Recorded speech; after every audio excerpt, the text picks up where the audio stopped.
There's more empirical evidence, of course, for the devil being at work in the cosmos. A lady on her way out who just asked me a question that comes up often: what about Aquinas' fifth proof?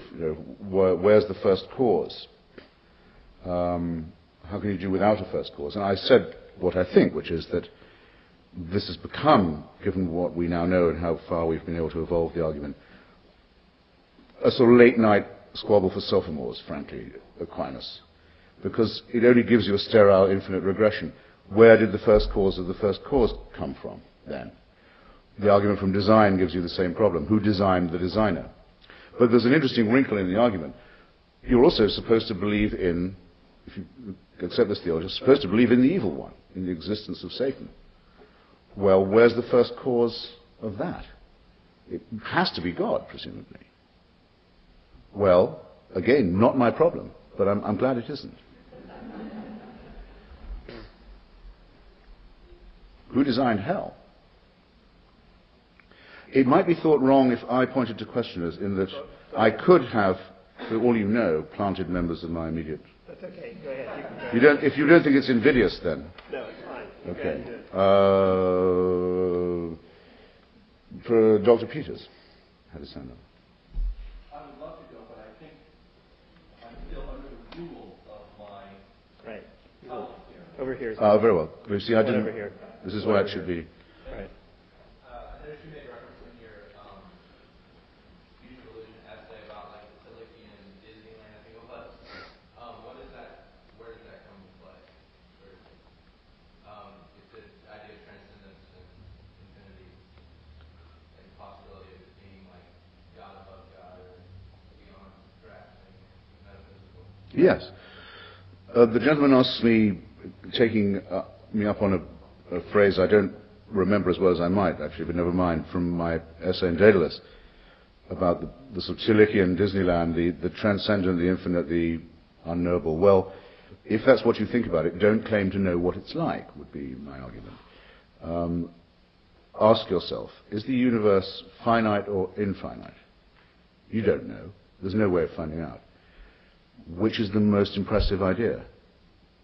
Which would overawe you the most? That it's eventually going to come to some kind of end, or that it can't possibly end? Well, fortunately, as mammals, we are constructed in such a way as that we cannot understand that question.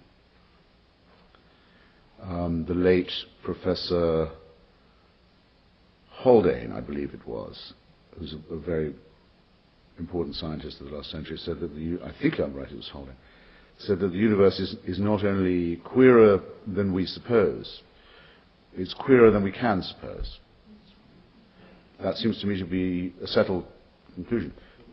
Therefore, do not for a moment trust anyone who says that he knows what the design is or what the plan might be. Those people must be wrong. You can start by excluding anyone who makes a claim of that sort. And it hugely simplifies matters once you have.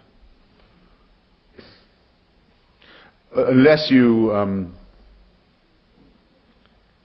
remember the story of the Buddhist and the hot dog vendor. You don't remember it. The Buddhist goes to the hot dog vendor and says, what does he say? Make me one with everything. Aha, that's not it. The Buddhist only has $10 on him, so he hands it to the hot dog vendor, receives a slathered hot dog, and no more. He stands up and says, what about my change? Hot dog vendor says, change comes only from within. The essence of the all is the Godhead of the true. Make us all one with the absolute. This is piffle. The people who talk it are simply trying to dull their own senses into a nirvana where there will be no pain, no conflict, no anxiety, just reconciliation and love and beauty. Can you picture anything more horrible than that? The death of the mind is what they have stored up for you. Well, your call. I wouldn't go near it. Right over here. There's a question right over here. Over here. Ma'am. About the... Yes.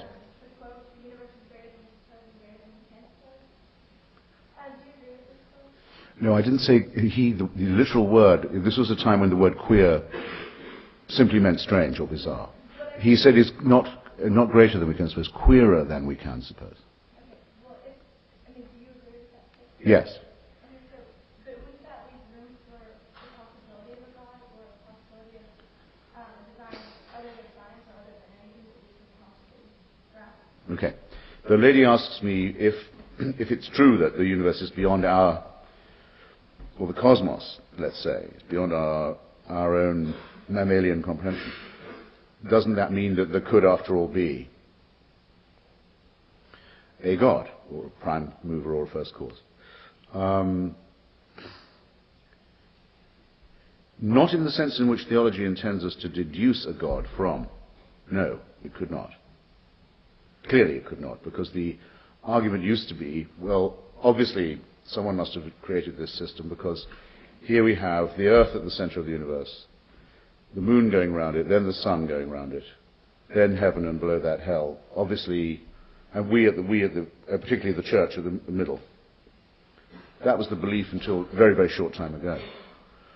Hence the resistance to the whole idea of the investigation of the motions of the universe, even of the planets or the stars, because religion is a form of solipsism.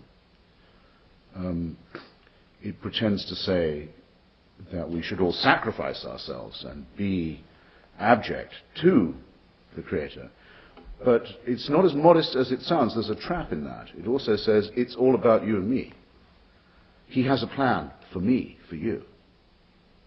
So hence my rejection of, as with the Mother Teresa case, of people who you see sometimes scuttling around in Rome, for example, or Jerusalem, or actually anywhere else. They slightly shove you off the pavement and they say, sorry, I can't wait. Don't mind me, I'm just very modestly on an errand for God. I don't find this modest at all. I find it the height of arrogance and conceit and vanity and false modesty. They can't possibly know that, and that if they claim to, they cannot have deduced it from the operations of the universe, which appear to have been caused by a gigantic explosion, which will also finish it off. And that we are fairly sure of now. If that's the design, what need of monks and rabbis?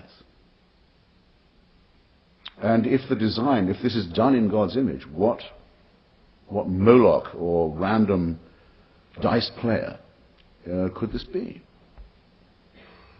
So the more you contrast the two things, the more it's impossible to derive divine authority from the extraordinary variety and majesty of the cosmos.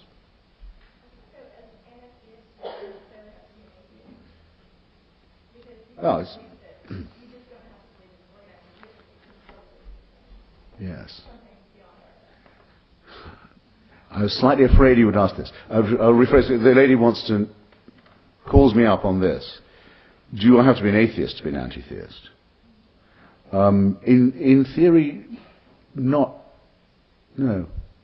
You could say there better not be one, or you can say what you would think of the one who would have to be discovered by it. So ontologically, you could be dealing with an enemy rather than a non-entity. And I would, in that case, take the Miltonian line. I would be of the devil's party. I wouldn't worship it. I wouldn't agree to be bound by it. I wouldn't become one of the serfs. But I am relieved on the whole to think that there is absolutely no evidence at all of any divine plan. And certainly not a divine plan that has me or you or any of us in mind. There might have been a first cause. It's been argued by some ancient religious arguers, actually. It could be that the machinery was set in motion by some designer and then abandoned. Doesn't care what happens afterwards. He doesn't notice what happens to every sparrow that falls in the street. He doesn't mind whether you get divorced or you have a homosexual relationship or anything of that kind. Couldn't be bothered with anything so minuscule. So that's also, in other words, one can return this question to the believers. Couldn't you find yourself stuck with a God who would be hateful to you? Yes, you could. With God, all things are possible. Right over here. stand up.